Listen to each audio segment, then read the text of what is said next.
আসসালামু আলাইকুম। আমি কুয়েত থেকে বলতেছি। এটা হচ্ছে কুয়েত সিটি মেন, যেটা কুয়েত মেন জায়গা।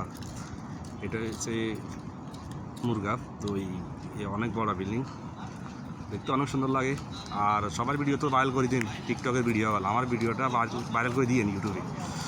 কারণ কুয়েত মেন সিটিতে দেখতে কিন্তু দেখা হয়, সবাই দেখো। আর সবাই তো আর কুয়েতে আসতে পারে না, যারা বাংলাদেশ থেকে আসে। কুয়েতে এরিয়া দেখতে কীরকম, কুয়েতে মেন সিটি দেখতে কীরকম এরকম।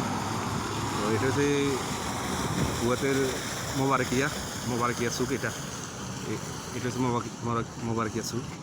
আর এটা হচ্ছে পুরানা টাওয়ার। কুয়েতে যে ইন্টিনার ডিসের সব এখান থেকে যোগাযোগ করে, এখান থেকে নেটওয়ার্ক সাপ্লাই দিয়ে কুয়েত বড় বড় যারা ওই ভিডিও কমেন্ট বক্সে জানাবেন ভিডিওটা কেমন লাগছে। আর এরকম ভিডিও যদি দেখতে ইচ্ছা হয়